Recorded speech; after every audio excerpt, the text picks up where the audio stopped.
eh, nuestro Horus, señor de la guerra, como tiene que ser. Por desgracia veremos a nuestros colaboradores están haciendo una bonita partida. Y lo bueno es que podéis saber quiénes son los que están escuchando este directo. Ahí, clavando puñaladas. En fin, continuaremos con el tercer capítulo, al cual será resubido y podréis apreciar un poco de mi voz y mierdas por el estilo. Me gustaría decir más cosas, pero prefiero hacer las cosas de esta manera. Pido perdón, obviamente, por mis bonitas palabras, que suelo tartamudear un poco al leer cosas, y a lo mejor soy muy malo como redactor. Pero gracias a este bonito sistema, a lo mejor mejoro bastante lo que tengo que hacer. Me pregunto quién estará escuchando mi directo. Pero da igual. Vamos para el caso. Vamos con el tercer capítulo de Horus Lupercal, el señor de la guerra. Capítulo 3. Reivindicación.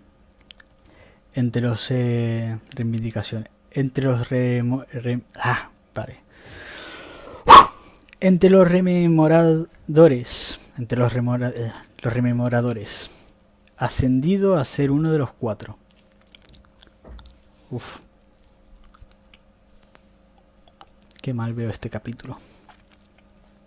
3 meses después de la batalla por la conquista de la ciudad elevada, el imperio de los rememoradores se había unido a la flota de expedicionaria, llegado directamente de la tierra mediante un transporte colectivo. Desde luego, diversos cronistas y archiveros acompañaban a los ejércitos imperiales desde el inicio de la Gran Cruzada.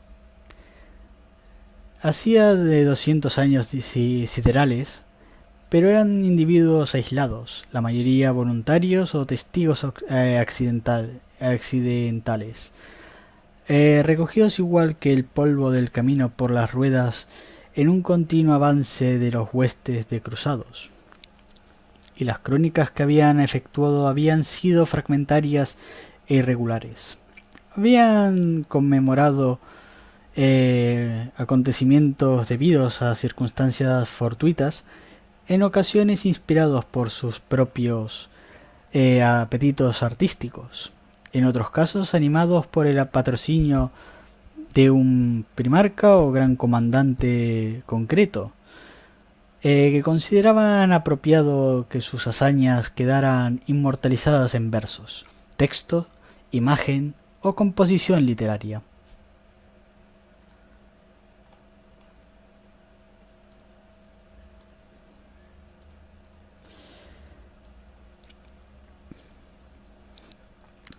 Al regresar a Terra tras la victoria de Ulanor, el emperador había decidido que era hora de que se emprendiera una exaltación más formal y autorizada de la reunificación de la humanidad.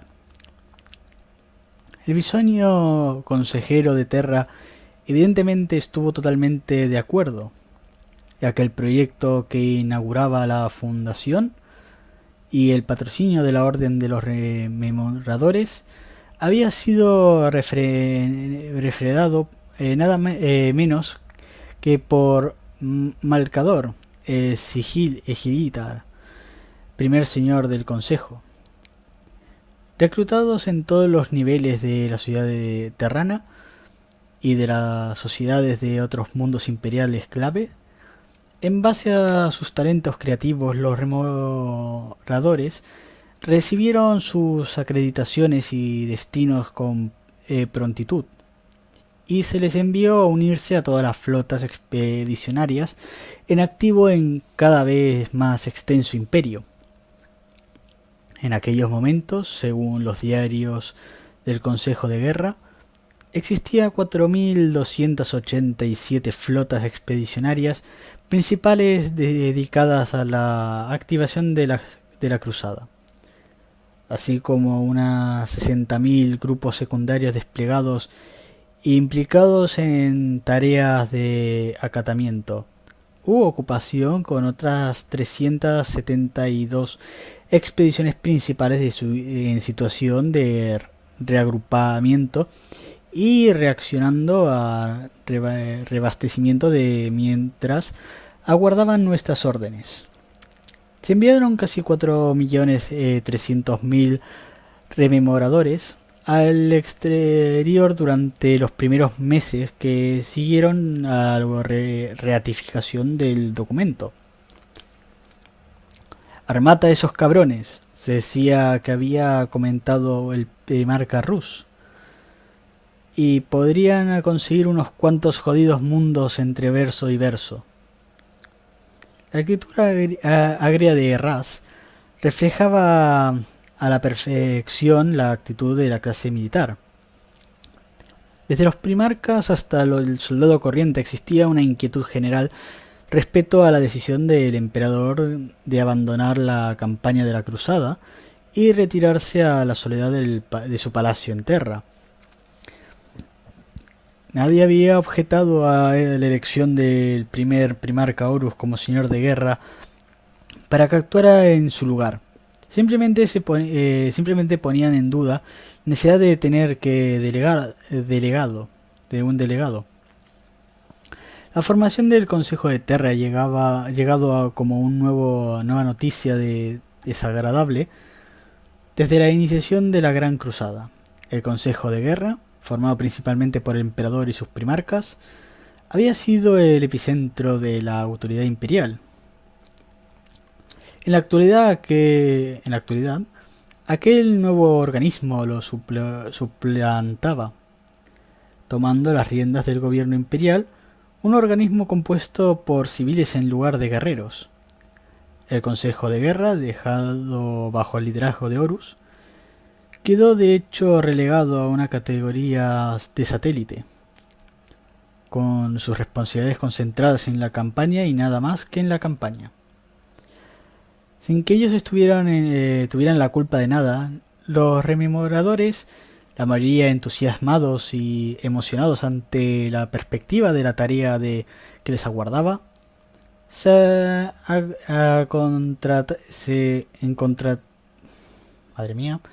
encontraron convertidos en el foco de aquel descontento allí donde iban. No eran bienvenidos y se encontraban con dificultades para cumplir con su cometido. No fue hasta más tarde, cuando los administradores Exactor Tributi empezaron a visitar las flotas expedicionarias, que descontento encontró un objetivo mayor y más justo sobre el que ejercitarse.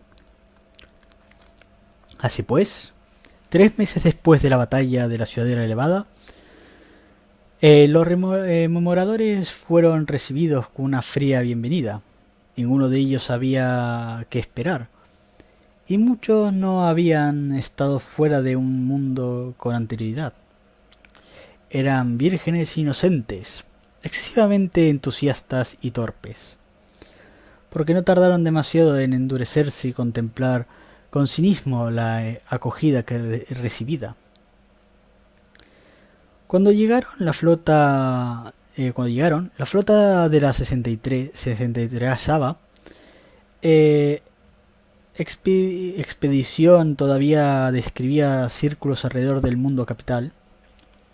El proceso de reivindicación que había dado comienzo y las fuerzas imperiales seccionaban el imperio, desmantelaban sus mecanismos y entraban en sus distintas propiedades a los comandantes imperiales elegidos para supervisar la dispersión. Naves de auxilio descendían en tropel desde la flota hasta la superficie, y se habían desplegado huestes del ejército imperial para efectuar acciones policiales. La resistencia central se había desmoronado casi de la noche a la mañana a raíz de la muerte del emperador, pero los combates seguían desarrollándose esporádicamente en algunas de las ciudades occidentales, así como en tres de los otros mundos del sistema. El comandante general Bárbaras, un ilustre veterano de la vieja escuela, era el comandante de los ejércitos adscritos a la flota expedicionaria, y no por primera vez encontró organizado una campaña para recoger los pedazos dejados por una punta de lanza astartes. Un cuerpo a menudo se contorsionaba mientras muere, comentó filosóficamente el señor de la flota. Nosotros no nos limitamos a asegurarnos de que está muerto. El señor de la guerra había accedido a permitir un funeral de estado para el emperador, declarando que era lo justo y que se ajustaba también a los deseos de un pueblo del que deseaban obtener su acatamiento más que aplastarlo sistemáticamente. Se oyeron voces en contra, en especial debido a que sepelio ritual de Astur Sargenos acababa de celebrarse, junto con los entierros ceremoniales de los hermanos de batalla perdidos en la ciudad de Levada. Varios oficiales de la legión, incluidos el mismo Abaddon, se negaron categóricamente a que sus hombres asistieran a cualquier ritual funerario del asesino de Sejanus. El señor de la guerra comprendió, pero por suerte había otros astartes entre las fuerzas expedicionarias que podían ocupar el lugar. El primarcador, escoltado por dos compañías de los puños imperiales, la séptima legión, llevaba 8 meses viajando con la se entregaba expedición. Mientras celebraba conversaciones con el señor de la guerra sobre futuras políticas del Consejo de Guerra, debido a que la Legión de los Puños Imperiales no había tomado parte en la anexión del planeta, Rogal Dorn accedió que sus dos compañías prestasen homenaje en el funeral del emperador. Lo hizo para que los lobos lunares no tuvieran que ver empañado su honor. Centellantes bajo su armadura amarilla, los puños imperiales formaron silencio a lo largo de la ruta del cortejo del emperador mientras éste serpenteaba por las avenidas maltrechas de la ciudad elevada en la dirección a la necrópolis. Por orden del señor de la guerra, que se desplegó la voluntad de los capitanes en jefe, y muy especialmente del Murnival, no se permitió la asistencia de ningún rememorador.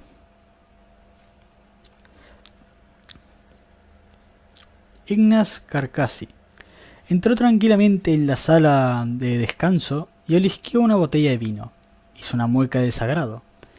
Estaba recién descorchado, le indicó Killer el tono ácido.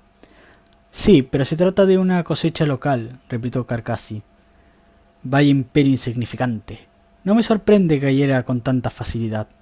Cualquier cultura fundada en un vino tan nefasto no debería sobrevivir mucho tiempo. Duró 5000 años. Toda la extensión de la vieja noche, respondió Killer. Dudo que la calidad de su vino influyera en su supervivencia. Carcassi se sirvió un vaso, tomó un sorbo y frunció el ceño. Todo lo que puedo decir de la vieja noche debe de haberse perecido mucho más larga que aquí lo que fuera en realidad. Eupracio Killer sacudió la cabeza y regresó a su trabajo de limpiar y reacondicionar un psicotógrafo de mano de gran calidad. Y luego está la cuestión del sudor, dijo Carcassi. El hombre se acomodó en un canapé y puso los pies en alto, depositando el vaso sobre el amplio pecho. Volvió a tomar un sorbo, con una mueca de desagrado, y recostó la cabeza hacia atrás. Carcassi era alto y generosamente metido en carnes. Sus ropas eran caras y bien confeccionadas para favorecer a la mole que era su cuerpo. El rostro redondo estaba enmarcado por una mata de pelo negro. Killer suspiró alzó sus ojos de su tarea. ¿El qué? El sudor, querida Eufrasi, el sudor. He estado observando a los astartes. Son muy grandes, ¿no es cierto? Quiero decir que son tan grandes, según todas las medidas de las que puede cuantificar un hombre. Son astartes, Ignaz. ¿Qué esperabas? No sudor. De eso se trata. No un hedor tan apestoso y penetrante. Son nuestros paladines inmortales al fin y al cabo. Esperaba que olieran bastante mejor. Fragantes, igual que jóvenes dioses. Ignaz, no tengo más la mínima idea de cómo conseguiste tu certificado. Debido a la belleza de mi poesía, querida, respondió con una amplia sonrisa. Debido a mi dominio de las palabras, aunque eso podría brillar por su ausencia aquí. ¿Cómo podría empezar? Los astartes nos salvaron de la ruina, pero a fe que huelen a la letrina. Lanzó una risa divertida, satisfecho consigo mismo, y aguardé una respuesta, pero Killer estaba demasiado ocupada con su trabajo. ¡Maldita sea!, se quejó Killer, soltando sus delicadas herramientas. «Servidor, ven aquí», ordenó. Uno de los servidores del servicio se acercó majestuoso sobre piernas de pistones y ha tendido el pictógrafo. «Este mecanismo está atascado. Llévalo a reparar y tráeme mis unidades de repuesto». «Sí, señora», chirrió el servidor tomando el objeto. La máquina se marchó con pasos lentos y pasados. Killer se sirvió un vaso de vino y fue a apoyarse a la barandilla. Abajo, en la subcubierta, la mayor parte del resto de remoladores se congregaban para almorzar. 350 hombres y mujeres reunidos alrededor de mesas dispuestas ceremoniosamente, con servidores moviéndose entre ellos para ofrecerles bebidas. Sonó un gong. ¿Ya es la hora del almuerzo?, preguntó Carcassi desde el canapé. Sí. ¿Y el anfitrión vuelve a ser uno de esos condenados iteradores?, inquirió. Sí. Siderman una vez más. El tema es que promulgación de la verdad vital.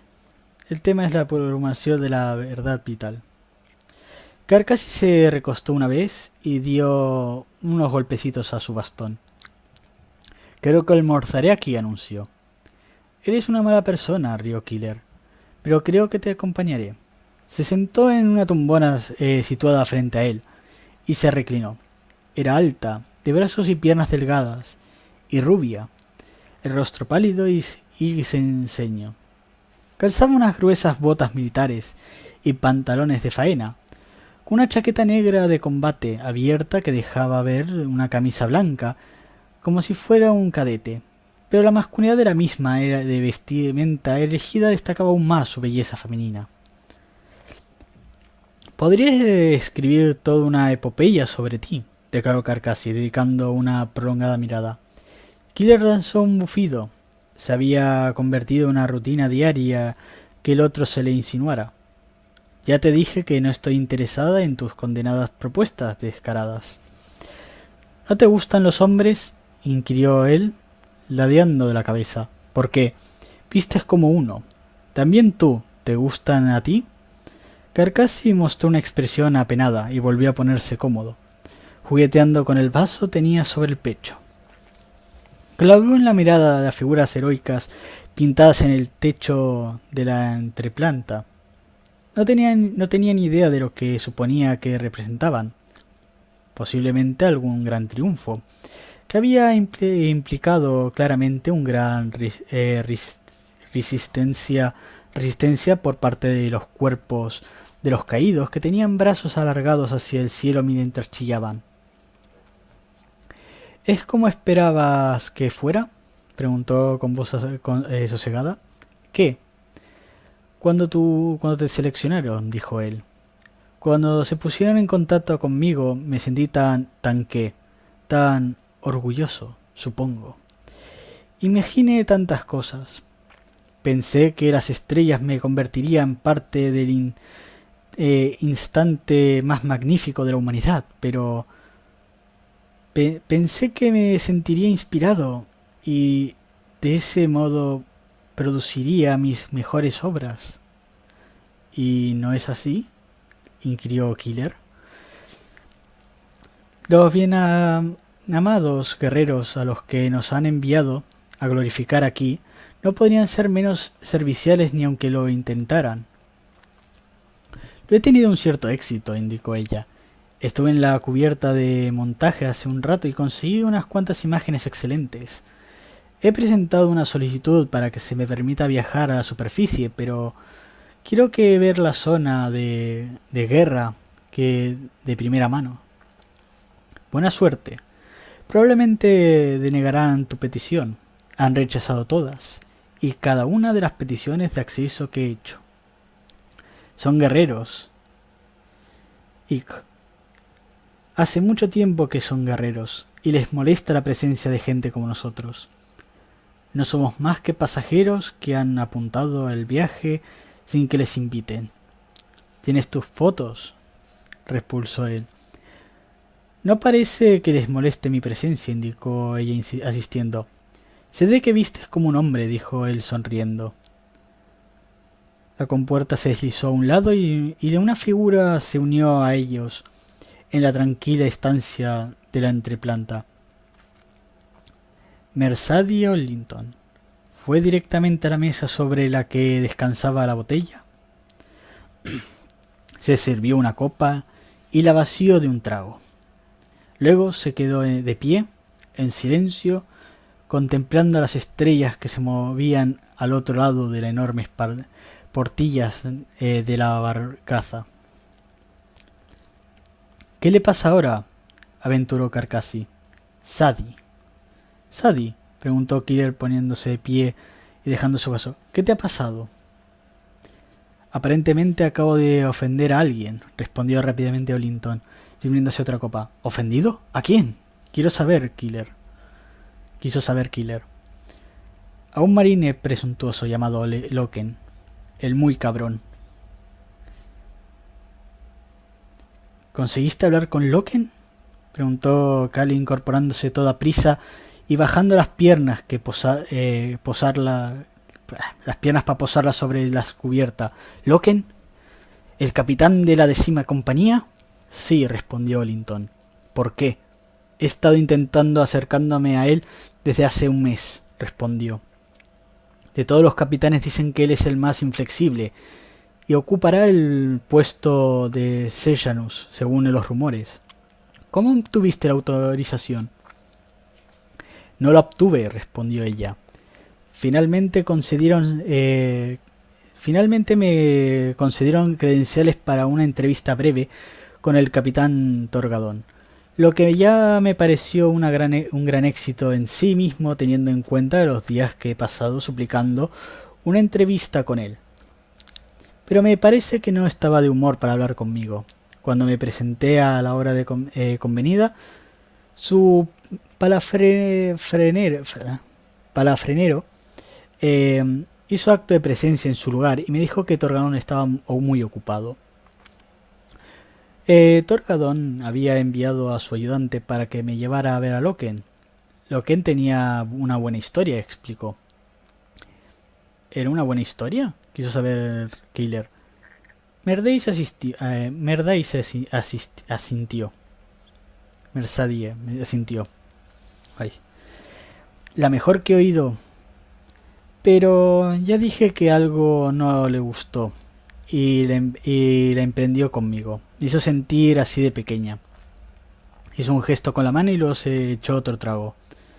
¿Olía sudor?, preguntó Carcassi. No, en absoluto. Olía esencias, muy agradables y limpio. ¿Puedes conseguir que me lo presenten?, preguntó Ignaz Carcassi.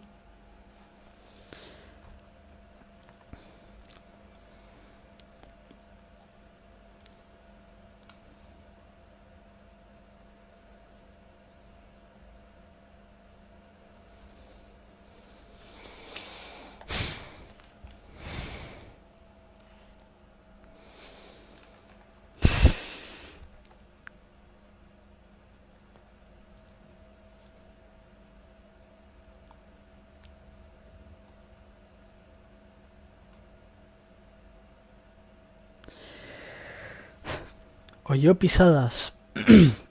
Oyó pisadas. Luego una voz pronunció su nombre. Garby.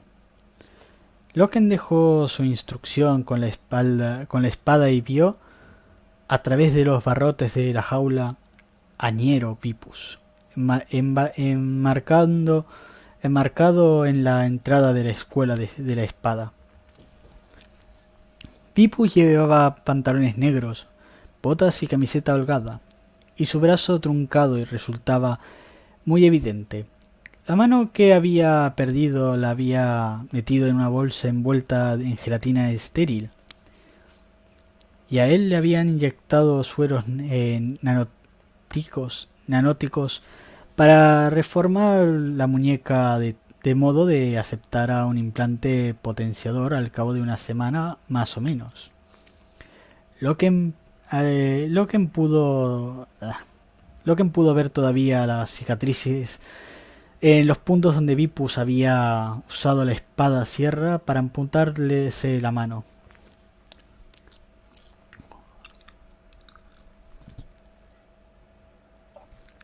¿Sí? Alguien quiere verte, respondió Vipus. Si se trata de otro maldito rememorador, empezó él. No lo es, Vipus negó con la cabeza. Es el capitán Torgadón. Loken bajó la espada y desactivó la jaula de entrenamiento mientras Vipus se hacía a un lado. Los muñecos y las espadas de práctica quedaron inertes a su alrededor, y el hemisferio superior de la jaula se deslizó al interior del techo, en tanto que el hemisferio inferior se replegaba al interior de la cubierta bajo la estera. Tarik Torgadon entró a la sala de la escuela de espadas, vestido con ropas de faena y una larga cota de malla de plata. Los cabellos negros enmarcaban unas facciones taciturnas. Dedicó una sonrisa amistosa a Vipus, mientras éste salía silenciosamente, pasando por su lado. La sonrisa de Torgadón estaba llena de perfectos dientes blancos. Gracias, Vipus. ¿Cómo está la mano? Curando, capitán. Lista para volver a adherirla. Eso está bien, respondió Torgadón. Límpiate el trasero con la otra durante un tiempo, ¿de acuerdo? Si sigue así. Vipus lanzó una carcajada y desapareció. Torgadón lanzó una risa divertida ante su propia ocurrencia y ascendió a los cortos peldaños para colocarse frente a Loken, en el centro de la estera de Leona. Se detuvo ante un soporte para armas situado fuera de la jaula abierta, seleccionando un hacha de mano largo, y la extrajo asentando tajos al aire mientras avanzaba. Hola, Gabriel. Saludo. ¿Has oído el rumor, supongo? He oído toda clase de rumores, señor.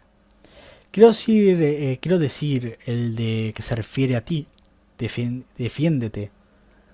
Loken arrojó su espada de prácticas a la cubierta y sacó rápidamente un tablar del armero más próximo. Era todo de acero, tanto la hoja como el mango, y el filo de la cabeza del hacha tenía la curva pronunciada.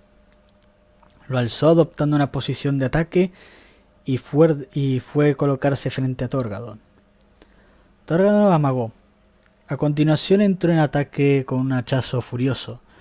Loken desvió la cabeza del hacha con el mango de su tabar, y la escuela de espadas se llenó de ecos de repiqueteo metálico. La sonrisa no había abandonado el rostro de Torgadón. Así que ese rumor, continuó describiendo en círculos. Ese rumor, asintió Loken, ¿es cierto? No, dijo Torgadón. Y luego mostró una sonrisa traviesa. Desde luego que lo es. O tal vez no, no lo sé. Lanzó una sonora carcajada para celebrar su socarronería. Es divertido, indicó Loken. Vamos, cierra el pico y sonríe. Lo provocó el otro y volvió a cegar el aire, atacando a Loken con dos mandobles cruzados muy poco reglamentarios que su oponente le costó esquivar. Loken se vio obligado a girar el cuerpo en redondo para salir de allí y aterrizar con los pies separados. Un trabajo interesante, observó Loken, describiendo los círculos otra vez, con con el tabar bajo y balanceándose. ¿Puedo preguntar si está inventando estos movimientos? Torgadon sonrió burlón. Me los enseñó el señor de la guerra en persona, respondió, dando vueltas a la vez que dejaba que la larga hacha girara a su alrededor. Girara en sus dedos. La hoja centelleó bajo la luz de iluminadores dirigiendo hacia la lona. Se detuvo de improviso y apuntó a Loken con la cabeza del hacha.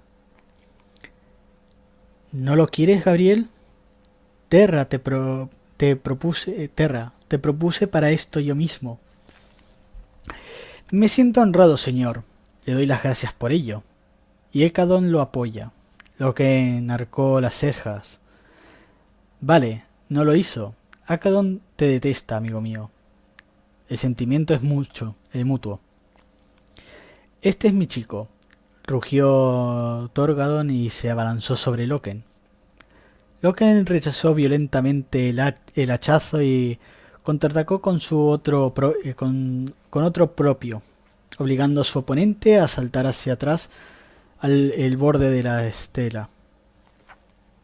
Ekadon es un imbécil, dijo Torgadon.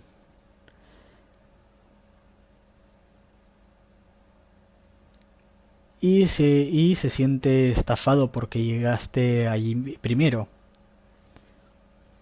Pido perdón porque estoy pensando de que Ekadon es Abaddon. Y como sea, Abaddon, quiero decir que han cometido una errata los que tradujeron el libro, que es para meterles un palo por el culo. Perdón. Yo simplemente empezó Loken. Torgadon alzó un dedo para acallarlo. Llegaste allí primero. Digo con calma, sin el menor dejo burlón. Y viste lo que había en realidad. Abaddon puede irse al infierno. Lo que le sucede es que le duele. Abaddon te apoya en esto. Perdón, resulta que Ekadon y Abaddon son dos personas distintas. El primer capitán estaba impresionado, repuso el otro asintiendo. Y llegaste antes que él, Gloria la 10ª, y el voto lo decidió el señor de la guerra. Loken bajó la guardia completamente. ¿El señor de la guerra? Te quiere dentro. Él mismo me dijo que te lo contara. Apreció tu trabajo, admiró tu sentido del honor. Tarik me dijo, si alguien va a ocupar el puesto de Sejanus, debería ser Loken. Eso es lo que dijo. ¿Lo hizo? No. Loken alzó sus ojos y Torgan cargaba contra él con el hacha bien alzada y girando. Se agachó, se hizo a un lado y golpeó con el extremo del mango del tabar el costado del otro, haciendo que éste diera un paso en falso y tropezara. Torgon prorrumpió en sonoras carcajadas. Sí, sí lo hizo. Por Terra, eres demasiado manejable, Garby. Demasiado manipulable. Si hubieras visto la expresión de tu rostro, Loken le dedicó una fría sonrisa. Torgadon contempló el hacha que empuñaba y a continuación la arrojó a un lado. Y como si de repente le aburriera todo aquello, el arma aterrizó repiqueteó en las sombras fuera de la estera. Así que, ¿qué dices?, preguntó. ¿Qué le digo? ¿Aceptas? Señor, sería el mayor honor de mi vida, respondió Loken. Torgon asistió y sonrió. Sí, lo sería, repuso. Y aquí tienes tu primera lección. Llámame Tarik.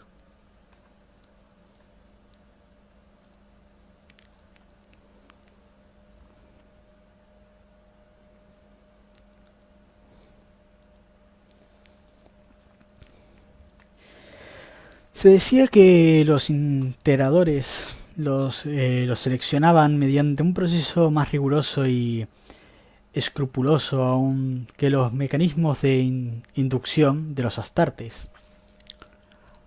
Un hombre entre un millar puede convertirse en un guerrero de la legión. Era lo que decía, pero únicamente uno entre 100.000 es apto para ser un iterador. Lo que no ponía en duda. Un posible Astartes tenía que ser robusto, apto, receptivo genéticamente y preparado para ser mejorado. Un bastidor de carne y hueso sobre el que podía construirse un guerrero. Pero para ser un iterador, una persona debía poseer ciertos dones poco corrientes que no podían mejorarse artificialmente. Perspicacia, elocuencia, genio político, inteligencia aguda. Lo último se podía incrementar digitalmente o farmacéuticamente, desde luego. En una mente se le podía dar clases de historia, ética, política y retórica. A una persona se le podía enseñar qué pensar y cómo expresarse lo que pensaba, pero era imposible enseñarle cómo pensar. A Loken le encantaba ver los iteradores trabajando. En ocasiones había retrasado la retirada de una compañía para poder seguir sus funcionarios para las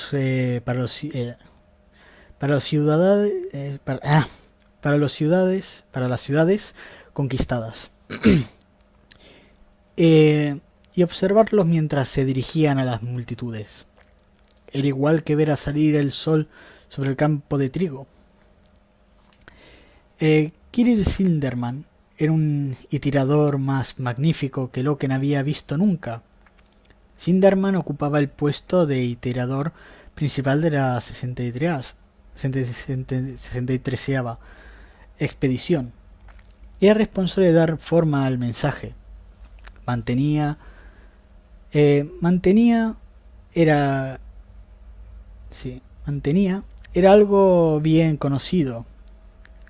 Una amistad íntima y profunda con el señor de la guerra, así como el jefe de la expedición y los palaferneros de rango superior, y el emperador en persona conocía su nombre. Sinderman ponía fin a una sesión informativa de la escuela de itineradores, como Loken se dejó caer por el auditorio una cripta alargada situada a las profundidades del vientre del espíritu del vengador, del espíritu vengativo. 2000 hombres y mujeres, cada uno ataviado con el sencillo hábito beige del cargo. Estaban sentados en hileras de gradas, absortos en cada una de sus palabras. Para resumir, ¿por qué llevo hablando demasiado tiempo?, decía Sinderman. Este reciente episodio nos permite observar sangre y nervios genuinos bajo la piel verbosa de nuestra filosofía. La verdad que transmitimos es la verdad. La verdad que transmitimos es la verdad. ¿Por qué nosotros decidimos qué es la verdad? Eso es suficiente. ¿Eso es suficiente? Se encogió de hombros. No lo creo así. ¿Mi verdad es mejor que la vuestra verdad? No es más que una disputa de patio de recreo. No la base de nuestra que nuestra cultura. Yo tengo razón, por lo tanto tú estás equivocado. Es un silogismo que desmorona en cuanto se le aplica cualquier cantidad de herramientas éticas fundamentales. Tengo razón, ergo estás equivocado. No podemos elaborar una constitución sobre eso. Y no podemos, no debemos, y no se nos convencerá iterar sobre su base. Ello nos convertiría en ¿qué? Contempló su audiencia, había cierto número de manos alzadas. Tú. Embusteros. Sinderman sonrió. El conjunto de micrófonos dispuestos alrededor del podio amplificaba sus palabras y su rostro, aumentado de tamaño, se mostraba en la pared holográfica situada a la espalda. Allí su sonrisa tenía 3 metros de anchura. Pensaba en matones o demagogos, Mehmet, pero embusteros es apropiado. De hecho, resulta que más hiriente que mis sugerencias. Bien dicho, embusteros. Eso es precisamente en lo que nosotros, los iteradores, no podemos convertirnos jamás.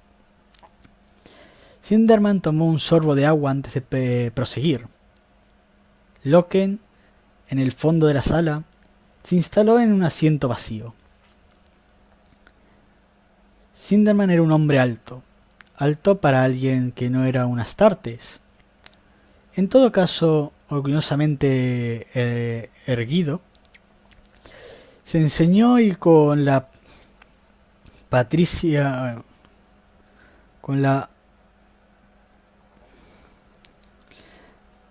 cabeza coronada por una magnífica cabellera blanca, las cejas eran negras como las de los galones de las sombreras de un metal de un lobo lunar.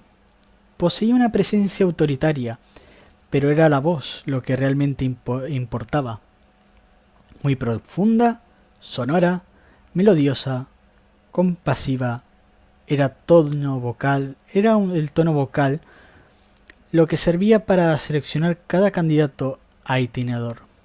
Una voz dulce, deliciosa y pura, que comunicaba razón, sinceridad y confianza. Una voz por la que valía la pena buscar entre 100.000 personas con tal de encontrarla. Verdad y mentira, prosiguió Sinderman. Verdad y mentira. Acabo de llegar a mi tema favorito. ¿Os dais cuenta? Vuestra cena se va a retrasar. Una oleada de risas barrió la sala. Grandes acciones han dado forma a nuestra sociedad, dijo. La más grandiosa de ellas, físicamente, ha sido la unificación formal y total de la Terra por parte del emperador, cuya secuela externa, esta gran cruzada, estamos ocupados ahora. Pero más grandioso, intelectualmente, ha sido el poder despojarnos de aquel momento tan pesado llamado religión. La religión maldijo a nuestra especie durante miles de años, desde las supersticiones más ínfimas a los cónclaves más elevados de la fe espiritual. Nos condujo a la locura, a la guerra, al asesinato. Pendía sobre nosotros como una enfermedad, como una bola de grilletes. Os diré lo que era la religión. No, vosotros me lo diréis. Tú, ignorancia, señor. Gracias, Cana. Ignorancia. Desde los tiempos más remotos nuestra especie se ha formado por comprender el funcionamiento del cosmos. Y allí donde esa comprensión ha fracasado o no ha sido suficiente, hemos llenado los huecos, recubiertos las discrepancias con la fe ciega. ¿Por qué gira el sol en el cielo? No lo sé, de modo que lo atribuiré a los esfuerzos de un dios del sol con un carruaje dorado. ¿Por qué muere la gente? No puedo decirlo, pero elegiré creer que se trata de una tenebrosa tarea, de una parca que se lleva las almas a un supuesto más allá. Su público lanzó una carcajada. Sinderman descendió del podio y avanzó hasta los peldaños delante del escenario, fuera del alcance de los micros. Sin embargo, aunque bajo el volumen de la voz, su adiestrado tono, aquella hábil herramienta de todos los iteradores, transportó sus palabras con una claridad perfecta sin amplificar por toda la sala. Fe religiosa, la creencia en los demonios, en los espíritus, en una vida después de la muerte y en todos los otros símbolos de la existencia sobrenatural, existió simplemente para que todos nos sintiéramos más cómodos y conformados, enfrentados a un cosmos inconmensurable.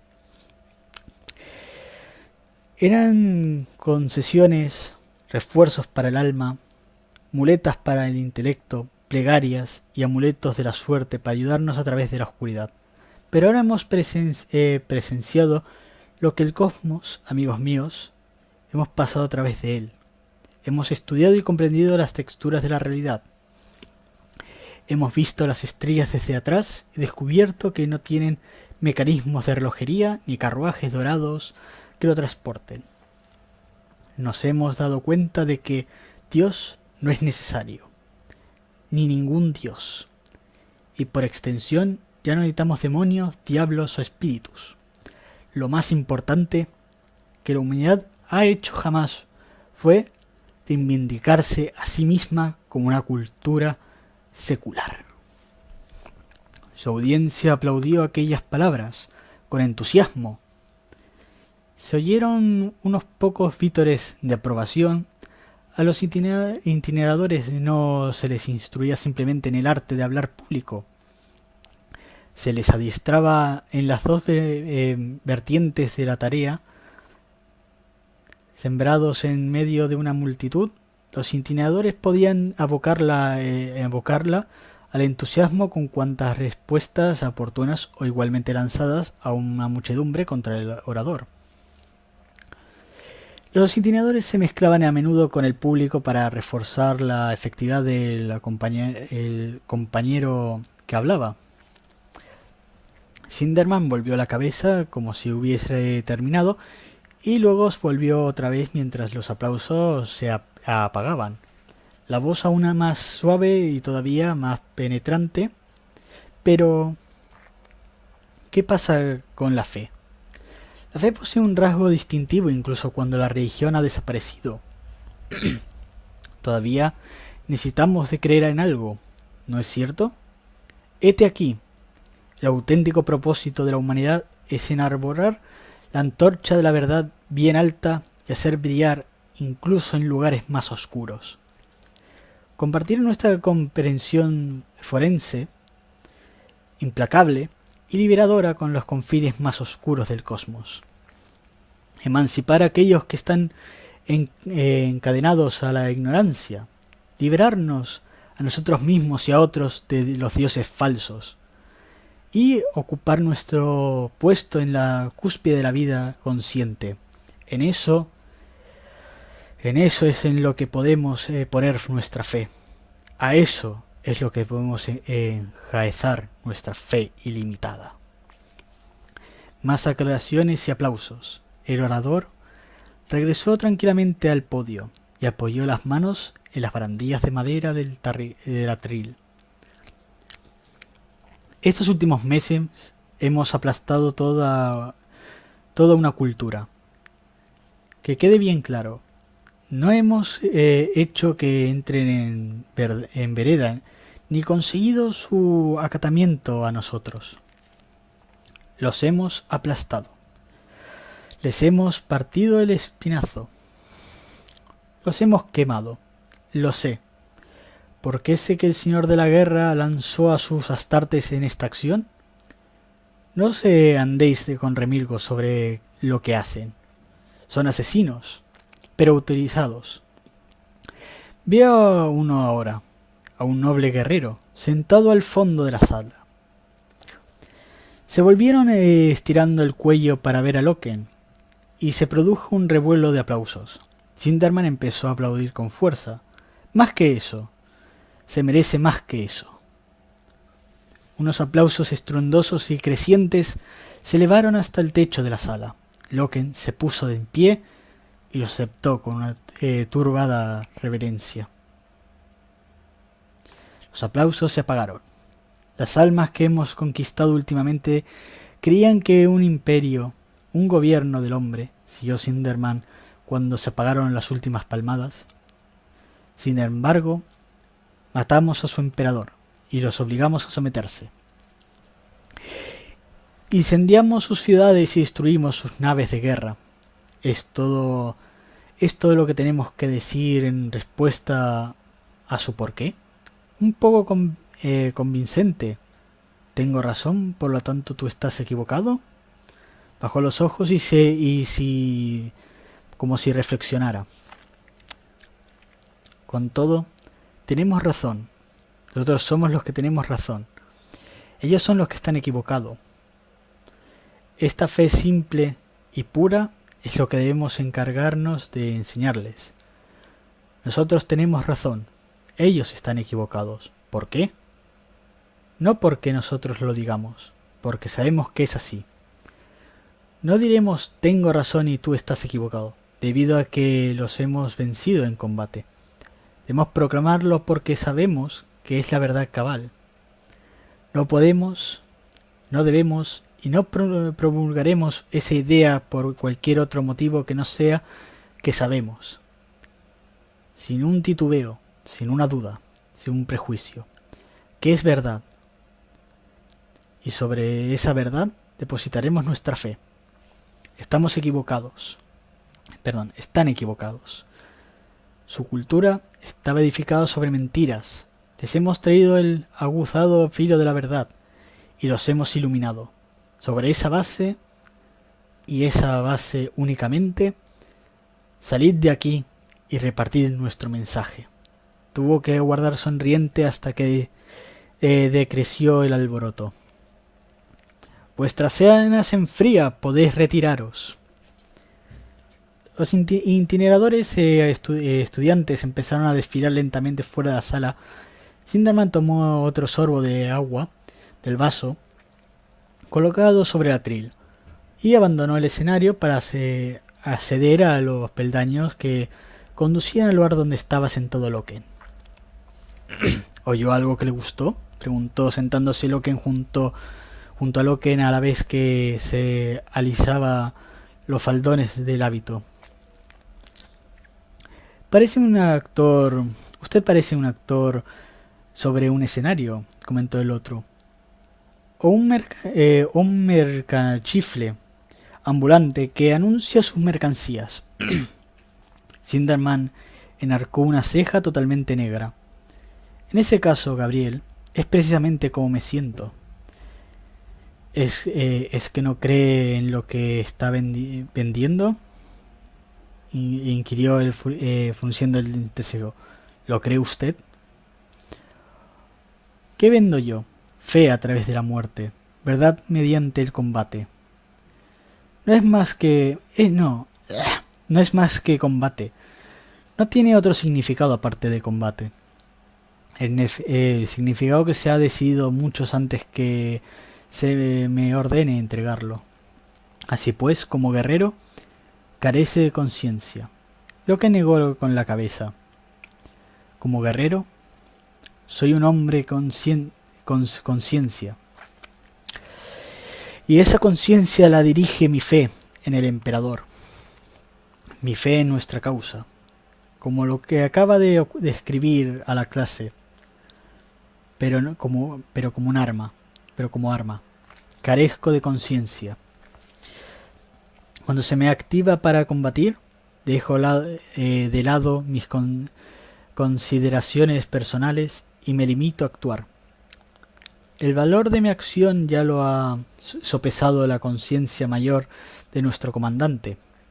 Mato hasta que se me dice que pare. Y durante ese periodo no cuestiono a las muertes. Hacerlo sería estupidez. Estaría fuera de lugar. El comandante ya ha tomado la determinación de que haya una guerra, y todo lo que espera de mí es que la lleve a cabo, lo mejor que pueda. Un arma no cuestiona a quién mata ni el motivo. Ese no es el objetivo de las armas. No lo es, repuso Sinderman con una sonrisa. Y si es como debe ser, siento curiosidad. No obstante, no creía que tuviéramos una tutoría programada para hoy. Aparte de sus deberes como iteradores, se esperaba de los consejos superiores como Sinderman que llevaran a cabo programas educativos para los astartes. Lo había ordenado el señor de la guerra en persona.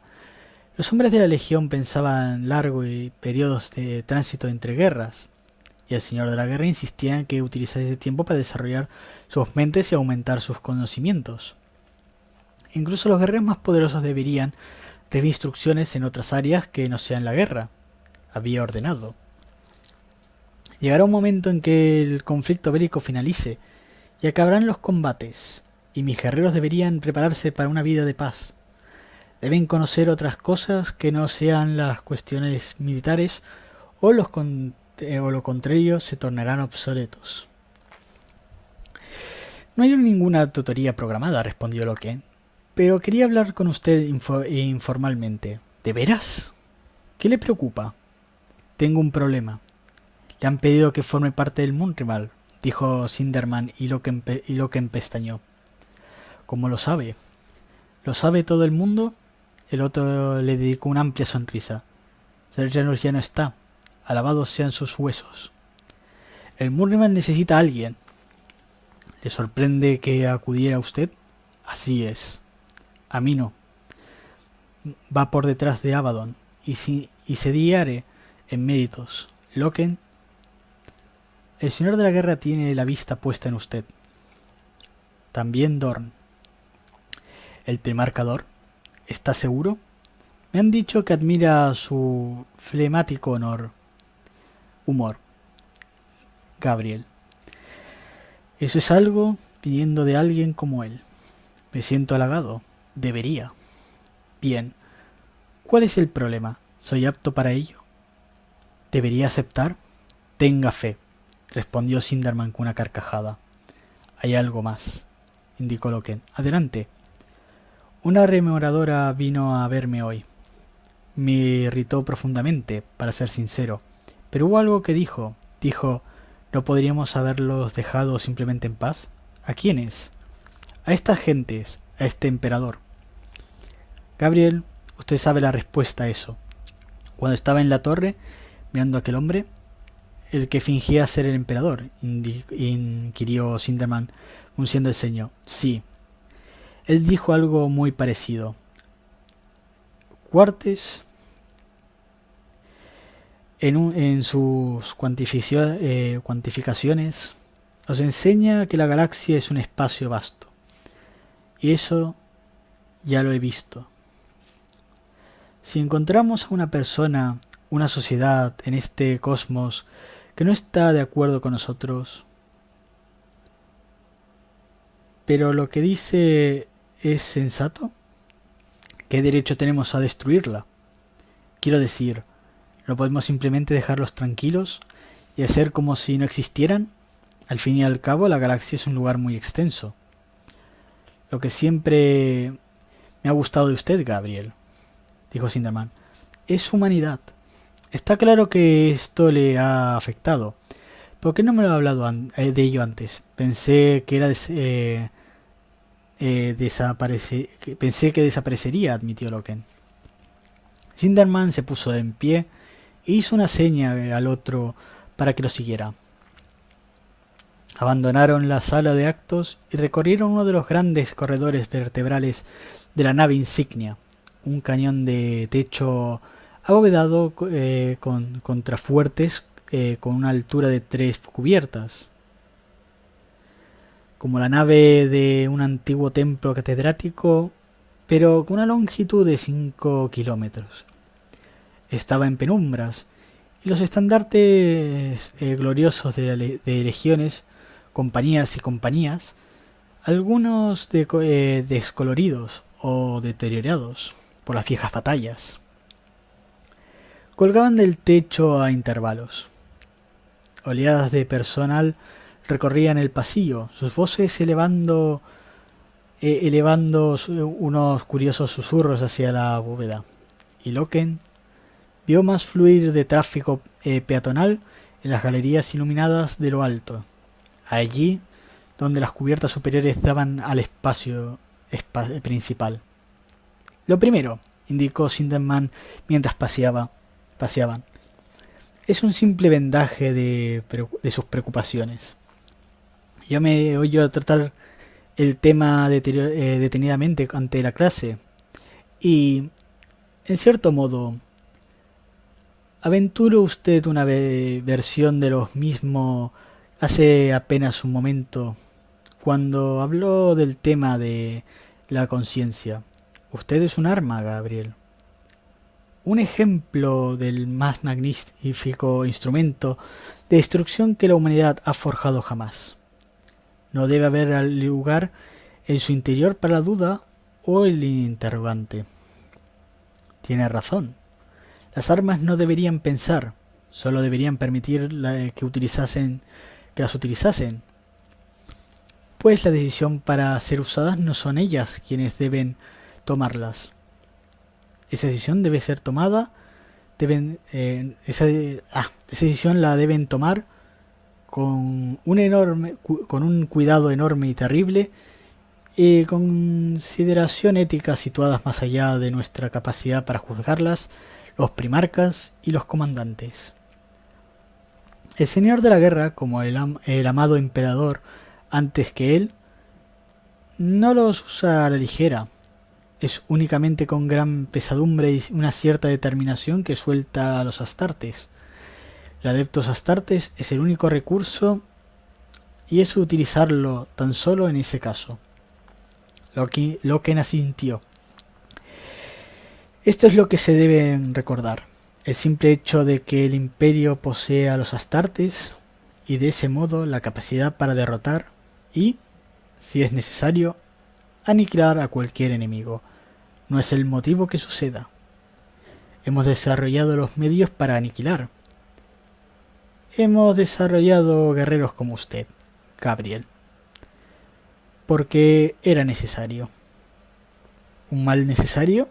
Un instrumento necesario. La razón no implica el poderío. La humanidad tiene una gran verdad empírica que transmitir. Un mensaje que llevar por el bien de todos. En ocasiones ese mensaje cae en oídos sordos. En ocasiones se rechaza y niega ese mensaje. Como aquí. Entonces, y solo entonces, demos gracias a las estrellas por poseer el poder de imponerlo. Somos poderosos porque tenemos la razón. Gabriel. No tenemos razón porque somos poderosos. Que jamás llegue la hora en que lo contrario se convierta en nuestro credo. Habían abandonado el corredor vertebral y andaban por el paseo lateral, en dirección al archivo anexo. Algunos servidores anaderaron por su lado, con las extremidades superiores cargadas de libros y placas de datos. Tanto si nuestra verdad es correcta como si no, ¿debemos simplemente imponerla sobre los que no quieran aceptarla? Tal como dijo la mujer. ¿No podríamos simplemente dejarlo a su propio destino tan tranquilo? Paseas por orillas de un lago, dijo Sinderman. Un muchacho se está ahogando. Deja que se ahogue porque fue lo bastante estúpido como caer en el agua antes que haber aprendido a nadar. ¿O lo saca de allí y le enseña a nadar? Lo segundo, respondió el otro encogiéndose de hombros. ¿Y si rechaza cuando intente salvarlo porque le tiene miedo? ¿Porque no quiere aprender a nadar? Lo salvo igualmente. Habían dejado de andar. Sinderman apretó la mano contra la placa de acceso incrustada en el marco que cubre una puerta enorme y dejó que el haz de luz se desplazara verticalmente y le hiera la palma. La puerta se abrió, exhalando con una boca para dejar escapar una ráfaga de aire climatizado y una tenue insinuación a polvo. Penetraron en la cripta de la sala de archivo 3. Estudiosos, esfragistas y metafísicos trabajaban en silencio ante las mesas de lectura, requiriendo a servidores para que seleccionaran tomos de las pilas selladas. Lo que me interesa de sus inquietudes, dijo Sinderman manteniendo la voz meticulosamente baja a modo de que solo la capacidad auditiva mejorada de Loken pudiera oírla. Es lo que dicen respecto a usted. Hemos establecido una arma y que no necesita pensar sobre lo que hace porque eso ya hace por usted. No obstante, permite la chispa de humanidad que hay en su interior se preocupe. Sé impaciente y establezca una empatía. Tiene la facultad de considerar el cosmos como lo haría un hombre, no como podría serlo un instrumento. Comprendo, repuso Loken. ¿Me está diciendo que he olvidado mi lugar? ¿Que he transgredido los límites de mi función? No, respondió acompañadamente una sonrisa. Lo que digo es que ha encontrado su lugar. ¿Cómo es eso? Sinderman indicó con un ademán de los botones de libros que alzaban, igual que torres, hacia una nebulosa altitudes del archivo. Hacia las nebulosas altitudes del archivo. En lo más alto revoloteaban servidores que buscaban y recuperaban textos antiguos, precintados en bolsas de plástico, pululando por las paredes verticales de la biblioteca como abejas. Contemple los libros, indicó Sinderman. Hay algunos que debería leer. Me prepararé una lista. Léalos todos. Vuélvalos a leer otra vez. Tráguese el conocimiento y las ideas de nuestros predecesores en su integridad, ya que eso no puede hacer más que perfeccionarlo como hombre, pero si lo hace, descubrirá que ninguno de ellos contiene una respuesta que acalle sus dudas. Loken lanzó una carcajada desconcertando. Algunos de los metafísicos de las inmediaciones alzaron los ojos a sus estudios, molestos por la interrupción, pero bajaron inmediatamente la mirada cuando vieron que el ruido había surgido de unas tartes. ¿Qué es el Murnival, Gabriel?, susurró Sinderman. Sabe perfectamente que... Complázcame. ¿Es un organismo oficial, un organismo de gobierno sancionado formalmente por un rango religioso? Por supuesto que no. Es un honor informal. Carece de autoridad oficial. Desde las primeras épocas de nuestra legión ha existido un Murnival. 4 capitanes, aquellos que sus iguales consideran como... Hizo una pausa. ¿Los mejores?, preguntó Sinderman. A mi modestia, le avergüenza usar esa palabra. Los más apropiados, en cualquier momento, la legión de modo extraoficial, de un modo totalmente aparte de la cadena de mando, compone un Murnival. Una cofradía de 4 capitanes, preferentemente unos que sean de aspecto y talentos y talantes magnificentes distintos. Actúan como las almas de esa legión, y su tarea es velar por la salud moral de la legión, ¿no es así? Guiar y dar forma a su filosofía, y lo que es más importante, permanecer junto al comandante, y ser las 4 voces de la que escucha antes de cualquier otra. Ser los camaradas y amigos de los que pueden recurrir en privado, y confiar sus inquietudes y problemas libremente antes de conviertan en cuestiones de estado de consejo. Eso es lo que supone que hace el Murnival, combinó Loken. Entonces se me ocurre, Gabriel, que únicamente un arma que cuestiona su propio uso podría valer para ese papel. Para ser un miembro del Murnival hay que tener inquietudes. Es necesario poseer ingenio. Y, por supuesto, tener dudas. ¿Sabe lo que es un negativista? No. En los principios de la historia de la Tierra, durante dominación de las distintas sumaturianas, las clases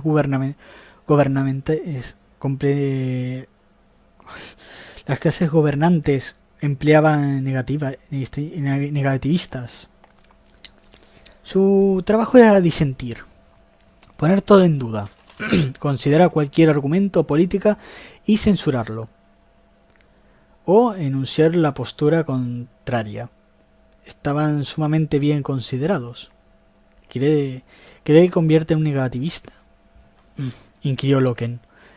Sinderman meneó la cabeza. Quiero que sea usted mismo, Gabriel. El Murminival necesita su sentido común y claridad. Si Janus fue siempre la voz de la razón, el equilibrio preciso entre entre la cólera de Abaddon y el desdén melancólico de Aximat, el equilibrio ha desaparecido, y el Señor de la Guerra, ese equilibrio más que nunca ahora, necesita ese equilibrio más que nunca. Usted ha venido a verme hoy porque quería mi bendición. Quería saber si que debía aceptar ese honor. Mediante su propia admisión, Gabriel, por el mérito de tus propias dudas, ha respondido su propia pregunta. Fin del capítulo 3. Sé que nadie estará escuchando esto, pero me da igual, porque ha sido muy, muy épico. Y me cago en vosotros los que estáis tal. Espero que luego pueda. Fin de todo. Hasta el próximo capítulo cuando tenga más ganas. Hasta el próximo.